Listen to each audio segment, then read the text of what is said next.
Senador, a CPMI finda o trabalho agora, previsão do dia 17, né?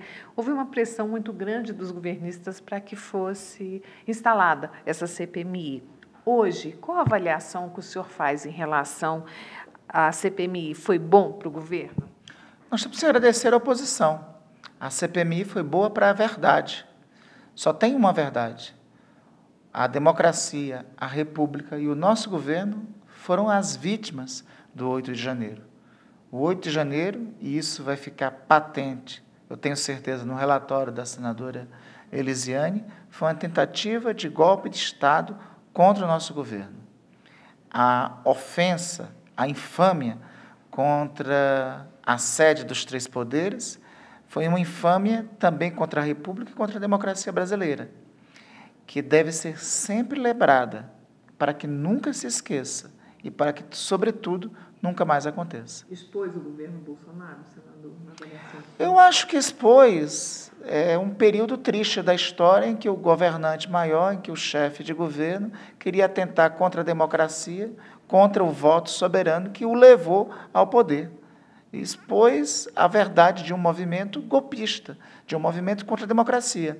E deve servir para nós, como reflexão, de que vale tudo na disputa entre as forças políticas, ser de esquerda, ser de direita, ser de centro, ser conservador, ser liberal, vale, isso faz parte do jogo político. Só não vale tentar corromper a democracia, subvertê-la.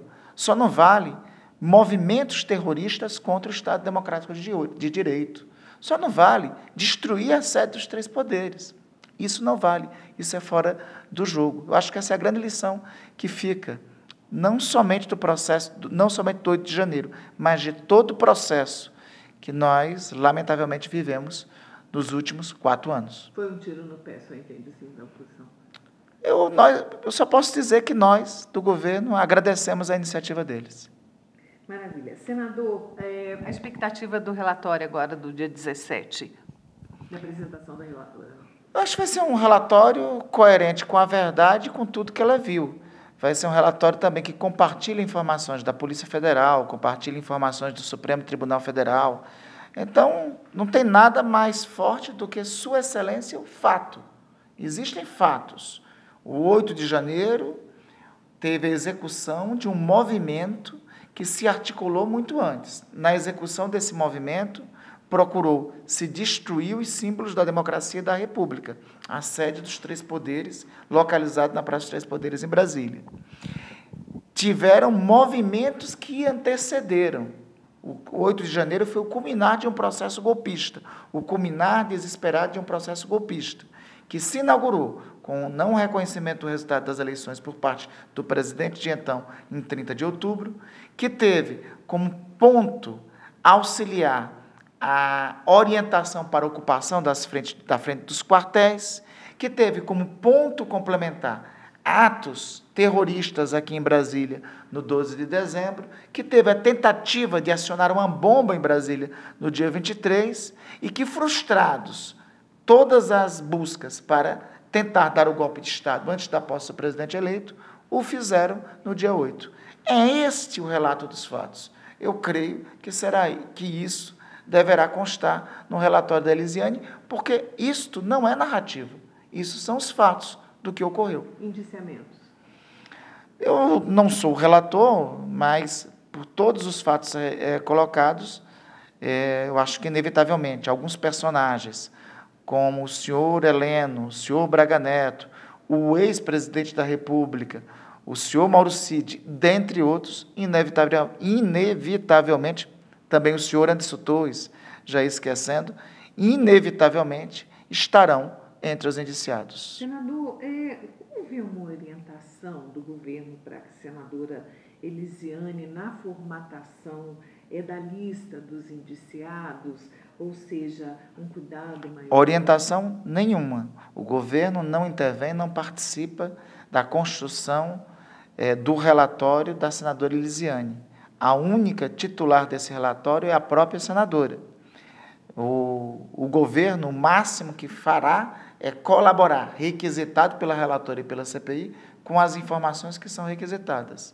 Fora isso, não existe nenhuma interferência.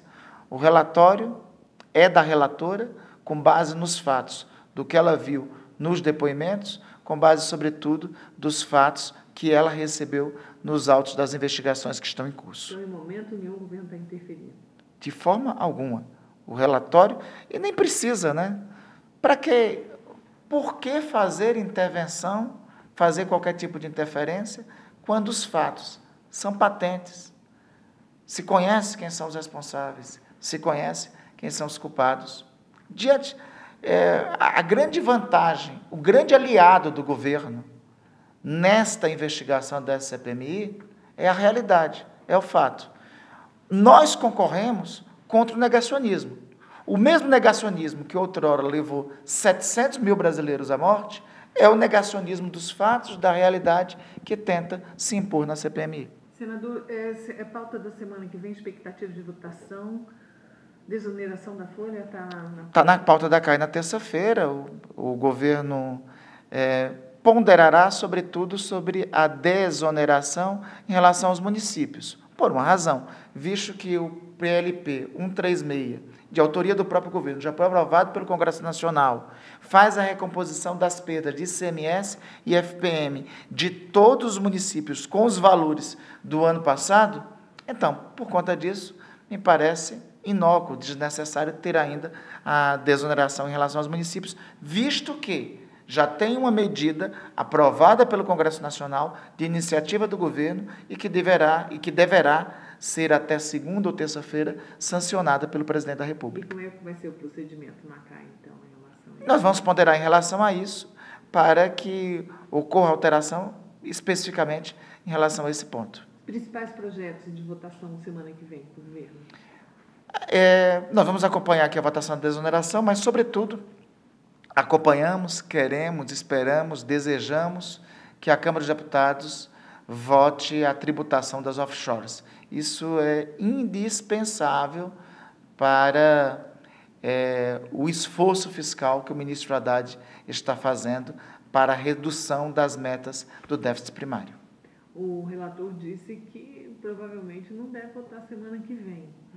Nós trabalharemos para que seja votado. As medidas de tributação de offshores, de tributação de fundos exclusivos, em coerência com um parlamento que votou o arcabouço fiscal, necessitam ser votadas aqui pelo parlamento. Não seria coerente votar o arcabouço fiscal e não preencher o arcabouço fiscal com as medidas que melhoram a arrecadação. Eu tenho certeza que o parlamento terá essa coerência. Senado, alguma coisa, senador? Não, acho que a mais importante das matérias será essa. Acho que no dia de hoje tem uma matéria muito importante que foi aprovada na Comissão de Direitos Humanos, que foi o Estatuto das Pessoas que Vivem em Situação de Rua. Esta também é uma das prioridades da agenda social do governo, né? Ele vai ser apensado aqui ao projeto de lei da deputada Érica Hilton, e nós também vamos trabalhar para a semana que vem ser dada a urgência, ser levado ao plenário para também ser votado. Então, volta à normalidade semana que vem, né, senador? Volta. O Congresso todo volta. Para nós também não teve muita alteração de normalidade,